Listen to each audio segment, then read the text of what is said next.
नमस्कार, दीपक पाराशर। और अब शुरू कर रहे हैं आपके सामने जो कल हमने बताए थे विशेषण। क्या बताए थे? विशेषण।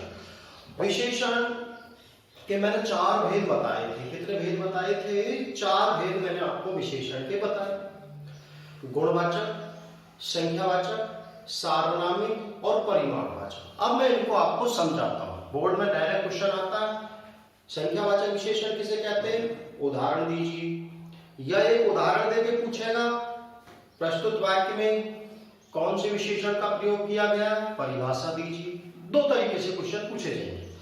अब देखिएगा, सबसे पहला आपका है गुणवाचक विशेषण। कौन सा? गुणवाचक विशेषण। समझना गौर से, कौन सा है? गुणवाचक विशेषण। अब गुणवाचक विशेषण में क्या है? विशेषता तो वही संज्ञा सर्वनाम की बताई जाएगी, यानी ये संज्ञा या सर्वनाम, ये संज्ञा सर्वनाम, ये आपके संज्ञा सर्वनाम भी आ गए साहब जी। क्यों? क्यों विशेषता इसी की बताई जाती है। तो आपको परिभाषा बता रहा हूं पहले। संज्ञा सर्वनाम की गुण संबंधी विशेषता बताने वाले शब्द। डेफिनेशन क्या बनी? संज्ञा सर्वनाम की गुण संबंधी विशेषता बताने वाले शब्द क्या कहलाते हैं? गुणवाचक विशेषण। और से समझना, संज्ञा सर्वनाम, संज्ञा या सर्वनाम के गुण संबंधी विशेषता बताने वाले शब्द क्या कहलाएंगे? गुणवाचक विशेषण। अब आप ये मत देखना इसमें कि गुण ही आएंगे, इसमें दोष भी आ सकते हैं। ध्यान रख लेना, दोष, विकार कुछ भी आ सकता है। अब ये डेफिनेशन आपसे याद नहीं हो तो आप डेफिनेशन दूसरी भी याद कर सकते हो। संज्ञा सर्वनाम के रूप, रंग, आकार, दिशा, भाव, स्थान, दशा आदि विशेषता बताने वाले शब्द। नहीं आई समझ में? संज्ञा सर्वनाम के रूप, रंग, आकार, दिशा, भाव, स्थान, दशा आदि की बताने वाले शब्द क्या कहलाएंगे? गुणवाचक विशेषण। आप सोचोगे सर हमको तो याद नहीं होंगे, बड़ी समस्या है। तो सर कुछ करो। तो देखिएगा, मैं आपको एक ट्रिक बताता हूं, आप इस ट्रिक से याद कर सकते हो। कैसे? एक ट्रिक है, गुस्सा आदि भर दे। ध्यान रख लेना, ट्रिक का नाम क्या है? गुस्सा आदि भर दे।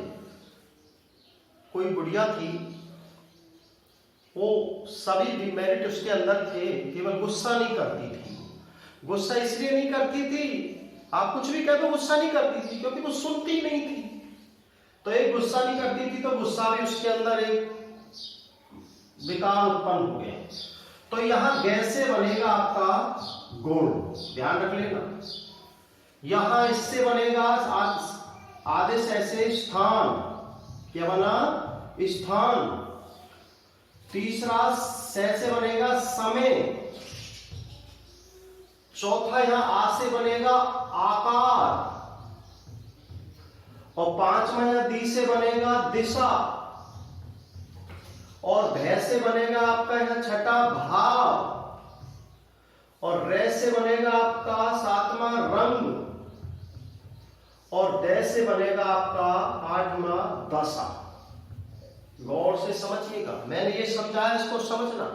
गुस्सा आदि भर दे, यानी गै से गुण, आदि से स्थान, से समय, आ से आकार, री से दिशा, भय से भाव, रे से रंग और भय से भाव, रे से रंग और दे से दशा। यानी अगर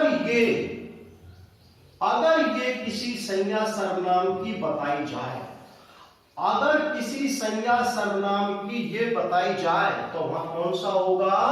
वहां होगा आपका गुणवाचक विशेषण। कौन सा होगा वहां?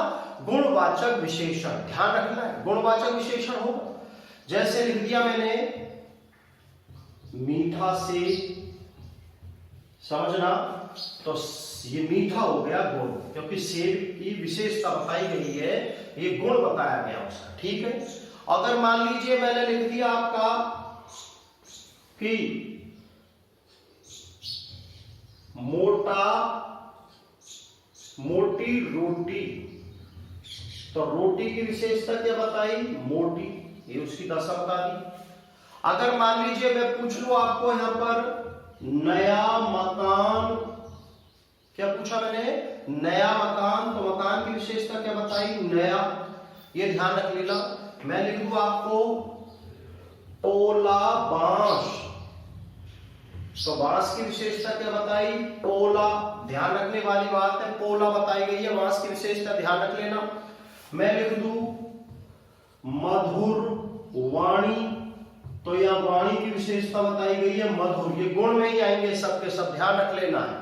मैं बोल दूं यहां पर अमीर आदमी, तो यहां आदमी की क्या विशेषता बताई गई है? अमीर, यानी ये उसकी दशा बताई गई है, ध्यान रख लेना।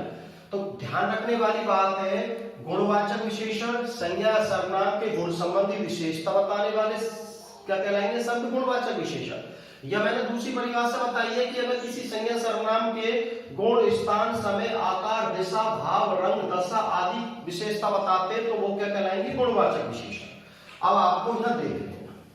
इसके बाद अब आपका चलते हम संख्यावाचक विशेषण, ये तो समझ में आ गया होगा अच्छी तरीके से। संख्यावाचक विशेषण मैंने आपको जो संख्यावाचक विशेषण आप चलते हैं साथ, क्या है आपका? संख्यावाचक विशेषण। दूसरा संख्यावाचक विशेषण, ये लो, ये आपका संख्यावाचक विशेषण। बात वही है, संज्ञा सर्वनाम की संख्या संबंधी विशेषता बताने वाले शब्द, ध्यान रख लेना। ये संज्ञा या सर्वनाम, संज्ञा सर्वनाम की संख्या संबंधी, संज्ञा सर्वनाम की संख्या संबंधी विशेषता बताने वाले शब्द, ध्यान रख लेना। ये साफ पता चल रहा है, संज्ञा सर्वनाम है, उनकी संख्या संबंधी विशेषता बताने वाले शब्द क्या कहलाएंगे? संख्यावाचक विशेषण। क्या कहलाएंगे? संख्यावाचक, जिनको गिना जा सके, काउंट किया जा सके। अब संख्यावाचक विशेषण जो है वो कितने भेद हैं? संख्यावाचक विशेषण के मैं भेद बताऊंगा आपको। संख्यावाचक विशेषण के दो भेद, क्योंकि संख्याएं जो होती है दो प्रकार की, एक निश्चित होती है, एक अनिश्चित होती है, एक निश्चित और एक अनिश्चित। तो यहां पर सबसे पहले हम देखते हैं निश्चित संख्यावाचक है विशेषण, ध्यान रख लेना, निश्चित संख्यावाचक, और एक होगा आपका अनिश्चित संख्यावाचक। सुनना गौर से, एक निश्चित संख्यावाचक, ये वाचक और लगा दूं लो। संख्यावाचक विशेषण के दो भेद हैं, एक निश्चित संख्यावाचक और एक अनिश्चित संख्यावाचक। निश्चित संख्या में क्या होगा? यानी संज्ञा सर्वनाम की, संज्ञा सर्वनाम की निश्चित, संज्ञा सर्वनाम की निश्चित संख्या का बोध होता है। यानी वे शब्द जो संज्ञा सर्वनाम की निश्चित संख्या का बोध कराते हैं, वे शब्द जो संज्ञा सर्वनाम की निश्चित संख्या का बोध कराते हैं वो कहलाएंगे आपके, क्या कहलाएंगे? निश्चित संख्यावाचक। और जो शब्द निश्चित संख्या, आप कैसे भी लिख सकते हो, निश्चित संख्या का बोध नहीं कराते, बोध नहीं कराते, यानी वे शब्द जो संज्ञा सर्वनाम की निश्चित संख्या का बोध नहीं कराते, वो कौन से हैं? अनिश्चित संख्यावाचक। और जो सर्वनाम संज्ञा सर्वनाम की निश्चित संख्या का बोध कराते हैं वो कौन से? निश्चित संख्यावाचक विशेषण। अब इसमें क्या क्या आएगा आप गौर से सुनना, देखिएगा, आप गौर से सुनना। यहां पर आ सकता है एक, दो, पहला, दोनों, तीनों, दुगुना, ऐसे आपको मिलेंगे। और यहां पर मिलेगा आपको सब, थोड़ा, कुछ, थोड़ा कुछ, अनेक, ये आपको मिलेंगे। इससे पता ही नहीं चल रहा आपको, अनेक ऐसे मिलेंगे। अब